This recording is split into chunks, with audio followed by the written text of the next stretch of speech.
जा रहा है, बहता ही जा रहा है, वो रुक नहीं रहा है। फिर एक प्रॉब्लम होती है थ्रोम्बोसिस, इसका जस्ट उल्टा, क्योंकि ये क्लोट बनाने का काम करती है प्लेट, तो कई बार ऐसा भी हो सकता है कि पता चला ज़रूरत से ज़्यादा क्लोट बना दिया। अगर इसमें ज़्यादा हो गई प्लेटलेट तो बहुत ज़्यादा क्लोट बन जाएगा कैपिलरीज में, जो हार्ट की मसल्स की कैपिलरी होती है। और अगर ज़रूरत से ज़्यादा क्लोट बन गया तो आर्टरी ब्लॉक हो सकती है, जिसे एथीरोस्क्लेरोसिस कहते हैं। ब्लड वेसल्स नैरो हो सकती हैं, जिससे हार्ट फेलियर भी हो सकता है। तो ये थ्रोम्बोसिस भी पैदा कर सकती हैं। मतलब हीमोफीलिया, जब क्लोट ना बन रहा हो तो ब्लीडिंग बहुत ज़्यादा होगी, उसकी वजह से भी प्रॉब्लम। और अगर क्लोट बहुत ज़रूरत से ज़्यादा बन जाए तो थ्रोम्बोसिस, जिससे एथीरोस्क्लेरोसिस या हार्ट की प्रॉब्लम हो सकती है। एक होती है प्रॉब्लम थ्रोम्बोसाइटोपिनिया, इसमें क्या है, प्लेटलेट का जो काउंट है वो बहुत लो हो जाता है, 4000 पर ml से भी कम। ऐसी सिचुएशन कब होगी, जब एनीमिया है, एक्यूट इन्फेक्शन बॉडी में आ जाए, बोन मैरो डिजीज हो जाए, या मॉस्किटो बाइट हो जाए, जैसे कि डेंगू फीवर में हो जाता है। और मॉस्किटो का जो वो पॉइजन है, वो ज़्यादा जो केमिकल है वो प्रॉब्लम क्रिएट कर रहा है और लगातार प्लेटलेट को कम करने का, उन्हें तोड़ने का काम कर रहा है। तो ये प्रॉब्लम्स थी जो हमारी ब्लड सेल से रिलेटेड थी। इसके अलावा ब्लड के साथ और भी कई सारे डिजीज़ हैं जो ब्लड से जुड़े हुए हैं। जैसे एक है ब्लड शुगर। ब्लड शुगर जिसे आप डायबिटीज़ भी कह सकते हो। इसका जो नॉर्मल है, इसे ग्लूकोज लेवल से नापा जाता है। ब्लड के अंदर जो ग्लूकोज की मात्रा होनी चाहिए वो खाली पेट तो होनी चाहिए 80 से 110 मिलीग्राम पर DL पर डाल्टन, और खाना खाने के बाद होनी चाहिए 120 से 140 मिलीग्राम पर डाल्टन। तो अगर ये है तो नॉर्मल है, लेकिन अगर इससे ज़्यादा वैल्यू हो रही है दोनों केस में तो आपको हो जाएगा हाइपरग्लाइसीमिया, यानी कि डायबिटीज़ की बीमारी। फिर एक प्रॉब्लम है ब्लड यूरिया। नॉर्मली ब्लड के अंदर यूरिया की जो रेंज है वो 8 से 25 ग्राम होती है 1 लीटर में। मतलब 1 लीटर ब्लड निकालोगे तो 8 से 25 ग्राम तक यूरिया नॉर्मल माना जाता है। लेकिन अगर इससे ज़्यादा होने लगे तो फिर ब्लड में हो जाएगा यूरीमिया, जिसकी वजह से किडनी इम्पेयर्ड होना शुरू हो जाएगी, किडनी फेल हो सकती है। फिर एक प्रॉब्लम है हाइपर कोलेस्ट्रोलीमिया, जिसे कोलेस्ट्रॉल की बीमारी भी आप कह सकते हैं। नॉर्मली ब्लड के प्लाज्मा में जो कोलेस्ट्रॉल का रेंज है वो 120 से 200 मिलीग्राम है 100 ml में, कि अगर आपने 100 ml ब्लड प्लाज्मा निकाला तो उसमें 120 से 200 मिलीग्राम तक है, तब तो आपका नॉर्मल कोलेस्ट्रॉल है। लेकिन अगर इससे ज़्यादा लेवल होना शुरू हो जाए तो आपकी ब्लड वेसल्स हार्ड होना शुरू हो जाएंगी, जिसे एथीरोस्क्लेरोसिस या कोलेस्ट्रॉल का बढ़ना भी कहा जाता है। इसके अलावा एक बीमारी है एल्कलाइन फॉस्फेट एंजाइम की। यह है एंजाइम जो ब्लड के अंदर मौजूद है। इसकी नॉर्मल रेंज है 13 से 39 यूनिट्स पर लीटर। 1 लीटर में इतनी यूनिट होना चाहिए, लेकिन अगर इसका लेवल बढ़ जाए तो बाइल डक्ट ऑब्स्ट्रक्ट हो जाएगी, बाइल डक्ट बेकार मतलब फंस जाएगी, लीवर सेल डैमेज हो जाएंगी बाइल डक्ट अगर आपकी ओपन नहीं रहेगी, और तब आपको लीवर का कैंसर भी हो सकता है। फिर एक एंजाइम है ट्रांसएमिनेज। ये एक अमीनो एसिड बायोसिंथेसिस एंजाइम है। इसकी नॉर्मल रेंज होती है 5 से 30 इंटरनेशनल यूनिट पर लीटर। इसके 2 टाइप होते हैं, SGPT और SGOT। ये भी पैथोलॉजी की रिपोर्ट में जिसको पीलिया हो जाता है, जॉन्डिस हो जाता है, उनके केसेस में इनका टेस्ट किया जाता है। SGPT मतलब सीरम ग्लूटामेट पायरुविक ट्रांसएमिनेज, और SGOT मतलब सीरम ग्लूटामेट ऑक्जेलो एसीटेट ट्रांसएमिनेज। तो ये 2 ऐसे एंजाइम हैं कि नॉर्मली ये 5 से 30 इंटरनेशनल यूनिट पर लीटर रहें तो कोई प्रॉब्लम नहीं, अमीनो एसिड बनते रहेंगे। लेकिन अगर इनकी रेंज बहुत ज़्यादा ज़रूरत से बढ़ने लगे या इनका लेवल बढ़ जाए तो बॉडी में लीवर सिरोसिस होना शुरू हो जाता है, लीवर का सड़ना या हाइपोक्सिया, ऑक्सीजन की सप्लाई कम हो जाना, और कार्डिक इन्फार्क्शन, हार्ट की प्रॉब्लम हो जाना। ये प्रॉब्लम्स इनकी वजह से हो सकती है। फिर एक लेवल होता है, एक आइटम होता है ब्लड कैल्शियम। ब्लड के अंदर जो कैल्शियम का रेंज है वो 8.5 से 10.5 पर मिलीग्राम पर 100 ml होना चाहिए। लेकिन कई बार ये डिजीज से एसोसिएटेड हो जाता है कि अगर मान लीजिए ज़्यादा हो गया तो डिपॉजिट होना शुरू हो जाएगा, और अगर कैल्शियम ब्लड में कम होना शुरू हो जाए रेंज से तो बोन मिनरलाइजेशन शुरू हो जाएगी, बोन का टूटना, बोन में मतलब बोन का हड्डियों में से कैल्शियम का झड़ना जिसे कहते हैं, बोन का पोरस हो जाना, ब्लड में कोएगुलेशन ज़्यादा होने लगेगा। क्यों? क्योंकि जो कैल्शियम टूटेगा वो ब्लड में जाके इन्वॉल्व हो जाएगा, जिससे वहाँ कोएगुलेशन बने, गाढ़ा हो जाएगा ब्लड, मसल्स की सेंसिटिविटी लॉस होना शुरू हो जाएगी। फिर एक प्रॉब्लम है बाइलिरुबिन। बाइलिरुबिन क्या है? बेसिकली ये RBC से जुड़ी हुई कहानी है। RBC का लाइफ स्पान 120 दिन है, मैं आपको पहले अभी बता चुका हूँ।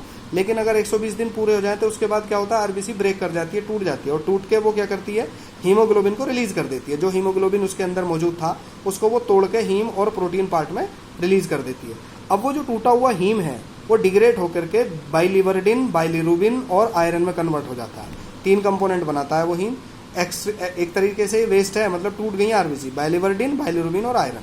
अब ये सारा ब्लड में ही घूम रहा है। फिर ये ब्लड से इकट्ठा होकर के ये बाइलिरुबिन बाइल डक्ट में चला जाता है, और बाइल डक्ट के थ्रू ये बाइल के साथ मिल जाता है। बाइल के साथ मिलने के बाद लीवर से होते हुए ये इंटेस्टाइन में आता है, और जहाँ से ये फीसिस में यानी कि मल मूत्र के साथ ये शरीर से बाहर निकलता रहता है। नॉर्मली इसकी ब्लड के अंदर जो रेंज होनी चाहिए वो 100 ml ब्लड में 1 मिलीग्राम होनी चाहिए बाइलिरुबिन की, ओनली 1 मिलीग्राम या 1 से भी कम 100 ml के ब्लड में। लेकिन अगर इसकी संख्या बढ़ जाए ये 4 मिलीग्राम हो जाए, 5 मिलीग्राम हो जाए, तो पहले आपको हिपेटाइटिस होगा, और फिर धीरे धीरे अगर ये और ज़्यादा बढ़ गया, 16, 17, 18 mg भी हो गया पर 100 ml, तो फिर जॉइंटिस, पीलिया, इस तरह की बीमारी आपकी बॉडी के अंदर ये बाइलिरुबिन की वजह से होती है।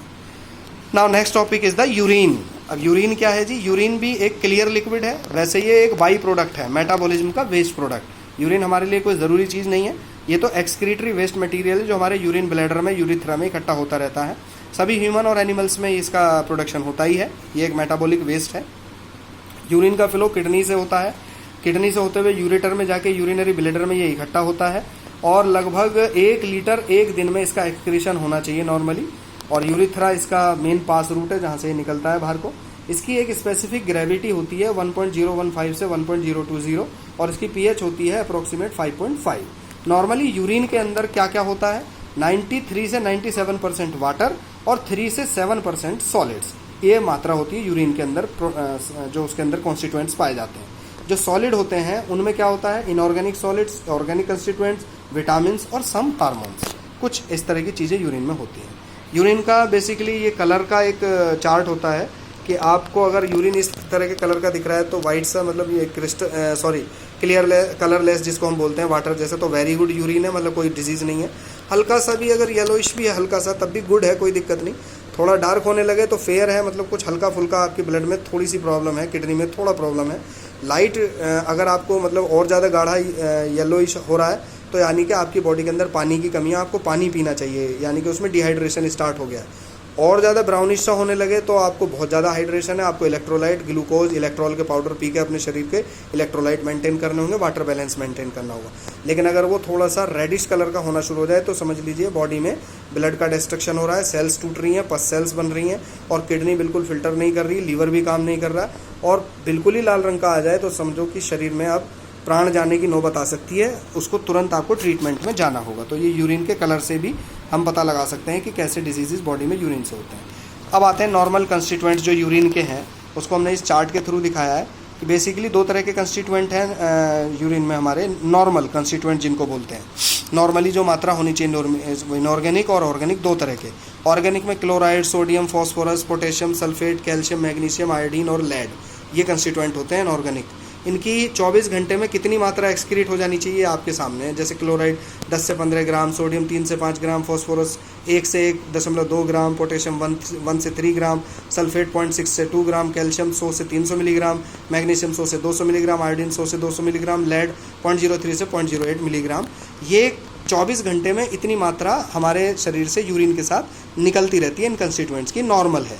इससे ज़्यादा निकल रही है तो मतलब प्रॉब्लम है, या इससे कम निकल रही है तब भी प्रॉब्लम है। दूसरे होते हैं ऑर्गेनिक नॉर्मल कंस्टिट्यूएंट्स यूरिन के, इसमें urea, creatinine, ammonia, uric acid और अमीनो एसिड होते हैं।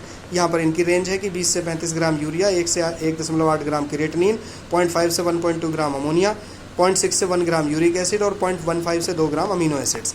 तो ये नॉर्मल रेंज है जो 24 घंटे में एक्सक्रीट हो जानी चाहिए यूरिन के साथ इनऑर्गेनिक और ऑर्गेनिक कंस्टिट्यूएंट्स की। Now the abnormal constituents. Abnormal constituents जो कि protein, glucose, ketone body, blood और बाइलिरुबिन पिगमेंट, ये 5 होते हैं एबनॉर्मल कंस्टिट्यूएंट। अब इनके साथ डिजीज़ जुड़े हुए हैं कि अगर मान लीजिए कोई प्रॉब्लम हुई, जैसे आप बहुत ज़्यादा सीवियर एक्सरसाइज कर लें, किडनी में कोई डिजीज़ हो जाए, हाई प्रोटीन डाइट ले रहे हैं या प्रेगनेंसी है, तो आपको प्रोटीन यूरिया नाम की पैथोलॉजिकल सिचुएशन मिलेगी, यानी कि प्रोटीन की मात्रा यूरिन में ज़्यादा आने लगेगी। अगर आपको डायबिटीज़ हो जाए, एंडोक्राइन डिसऑर्डर हो जाए एंडोक्राइन ग्लैंड के, तो आपको ग्लाइकोसूरिया नाम की बीमारी कही जाएगी, यानी कि यूरिन में ग्लूकोज की मात्रा ज़्यादा आने लगेगी।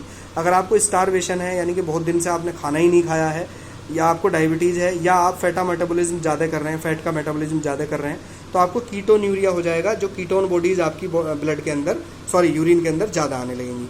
आपकी किडनी बिल्कुल डैमेज हो गई है या किडनी में स्टोन हो गए हैं, तो आपको हिमेटोयूरिया हो जाएगा, यानी कि यूरिन में आपको हल्का ब्लड भी आना शुरू हो जाएगा। और अगर आपको जॉइंटिस हो गया है तो आपके यूरिन में एक पिगमेंट आने लगेगा, बिल्कुल डार्क येलो कलर का यूरिन आने लगेगा, जिसे हम बिलिरुबिन कहते हैं। तो these are the abnormal constituents of urine. And at last I want to say you thank you for your patience. Parmarth college of pharmacy Hapur आप सबको ये एडवाइस देते हैं हम लोग अब पूरे कॉलेज के बिहाफ पे कि जिस तरह से इस समय लॉकडाउन की सिचुएशन है, कोरोना वायरस का आतंक पूरे दुनिया में फैला हुआ है, आप अपने घर में रहिए, सुरक्षित रहिए। और जिन लोगों ने ट्रेनिंग ली थी सीएमओ ऑफिस में जाके, वो लोग अपने आस पड़ोस के लोगों को भी समझाते रहें, उनको प्रयास करें कि किसी भी तरह की प्रॉब्लम आपके अड़ोस पड़ोस में ना आए। आप लोग सब संयमता बरतें, सब लोग धैर्य से इस कोरोना वायरस से लड़ें, लोगों को समझाएं। और साथ ही यहाँ पर मैं एक अपील भी कर रहा हूँ कि एडमिशन प्रोसेस स्टार्ट हो गया है नेक्स्ट सेशन का, आपके जूनियर्स के आने का।